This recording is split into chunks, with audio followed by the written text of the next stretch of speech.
প্রিয় দর্শক, স্বাগত জানাচ্ছি সারাদিনের সংবাদে প্রতিদিনের আয়োজন রাত 11টার শীর্ষ সংবাদে। সারা বিশ্বের গুরুত্বপূর্ণ সব সংবাদের শিরোনাম জেনে নিন শুরুতেই।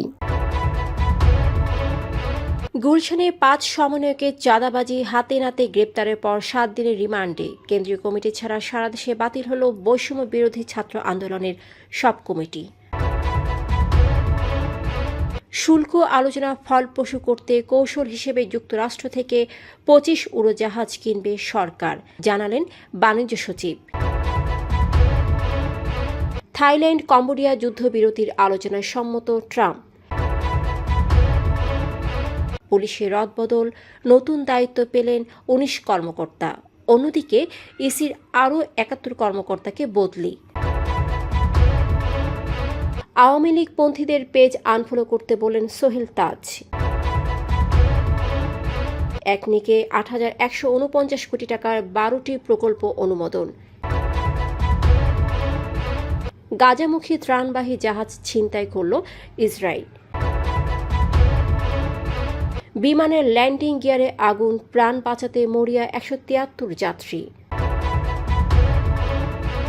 2024 সালে বিএনপির আয় 15 কোটি 65 লাখ, ব্যয় 4 কোটি 80 লাখ। এক ব্যক্তির সর্বোচ্চ 10 বছর প্রধানমন্ত্রী থাকার সিদ্ধান্তে ঐক্যমত সব দলের। শুনছিলেন সংবাদ শিরোনাম, এবারে বিস্তারিত। ফ্যাশন ব্র্যান্ড মানে আর্ট।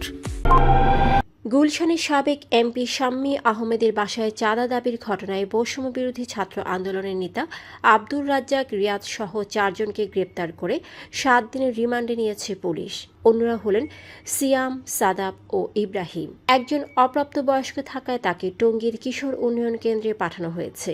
17 জুলাই রিয়াদ ও কাজী গৌরব অপু সংগঠনের সমন্বয়ক পরিচয়ে শাম্মীর বাসায় গিয়ে 50 লাখ টাকা দাবি করে 10 লাখ টাকা আদায় করেন। শনিবার ফের গেলে পুলিশ তাদের গ্রেপ্তার করে। তারা নিয়মিত ভয় ভীতি দেখিয়ে চাঁদাবাজি করতেন বলে জানিয়েছে পুলিশ। ঘটনার পর সংগঠনের কেন্দ্রীয় কমিটি বাদে সব কমিটি স্থগিত করা হয়েছে। সভাপতি রিফাত রশিদ জানান, ব্যানারকে কলুষিত করতে পরাজিত শক্তি এ প্ল্যাটফর্ম ব্যবহার করছে এবং তিনি অনৈতিক কর্মকাণ্ডে জড়িতদের বিরুদ্ধে আইনগত ব্যবস্থা নেওয়ার আহ্বান জানান। বাণিজ্য উপদেষ্টা শেখ বশির উদ্দিন জানিয়েছেন, যুক্তরাষ্ট্রের বাজারে বাংলাদেশি পণ্যের উপর বাড়তি শুল্ক কমাতে মার্কিন প্রতিনিধি দলের সঙ্গে বৈঠকের অনুরোধ করা হয়েছে। আমন্ত্রণের অপেক্ষায় রয়েছে বাংলাদেশ। তিনি আশা প্রকাশ করেন, বৈঠক হলে শুল্ক কমবে।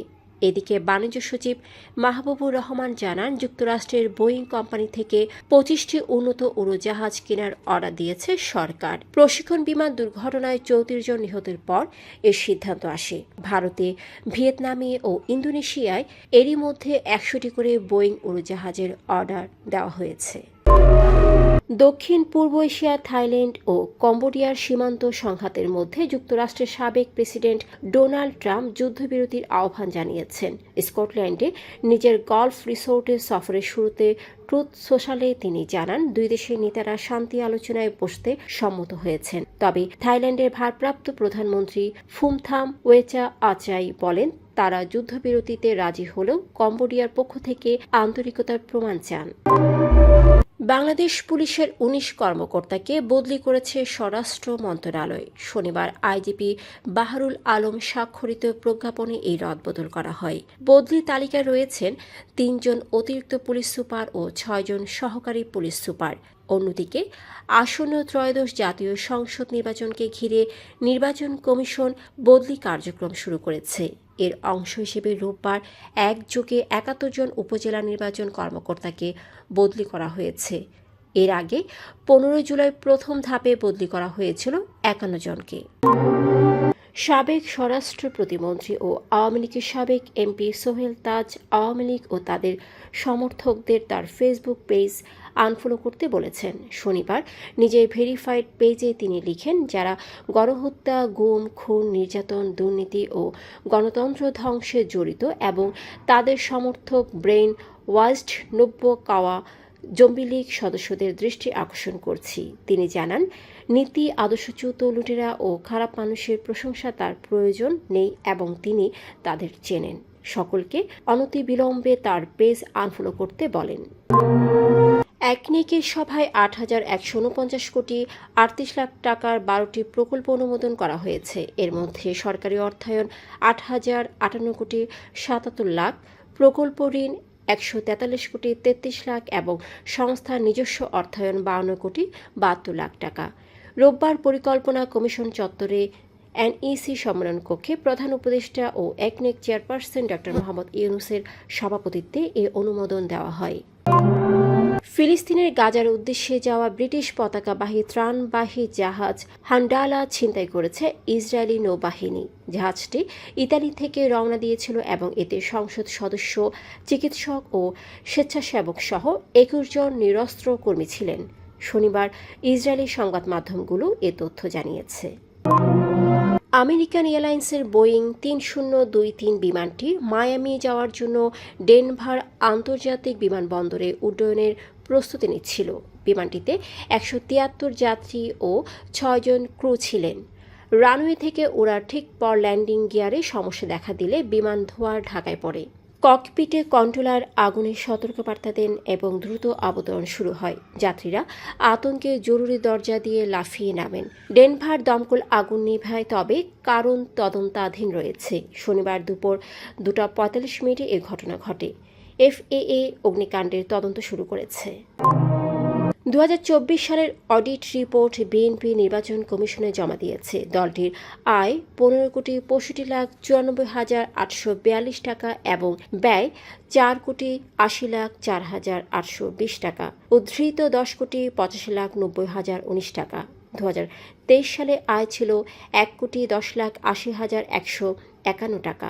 ব্যয় ৩ কোটি ৬৫ লাখ ২৩ হাজার ৯৭০ টাকা। ২০২২ সালে আয় ৫ কোটি ৯২ লাখ ৪ হাজার ৬৩২ টাকা। ব্যয় ৩ কোটি ৮৮ লাখ ৩৩ হাজার ৮০৩ টাকা। রাজনৈতিক দলগুলো একজন ব্যক্তি সর্বোচ্চ ১০ বছর প্রধানমন্ত্রী হতে পারবেন এ বিষয়ে একমত হয়েছে।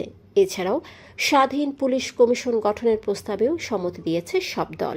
রোববার ফরেন সার্ভিস একাডেমিতে জাতীয় ঐকমত্য কমিশনের সংলাপে এসব সিদ্ধান্ত নেওয়া হয়। কমিশনের সহসভাপতি আলী রিয়াদ জানান, প্রধানমন্ত্রী মেয়াদ ১০ বছরে সীমিত করা হবে।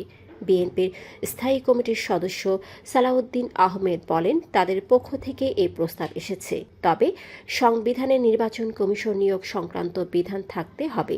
শর্ত মানলে ১০ বছরের মেয়াদ এখনই ঘোষণা দেওয়া হবে। সুপ্রিয় দর্শক, এতক্ষণ আমাদের সাথে থাকার জন্য ধন্যবাদ। প্রতি মুহূর্তে দেশ বিদেশের গুরুত্বপূর্ণ সব সংবাদ জানতে ভিজিট করুন www.সারাদিনেরসংবাদ.com ও চোখ রাখুন সারাদিনের সংবাদের অফিসিয়াল ফেসবুক পেজে।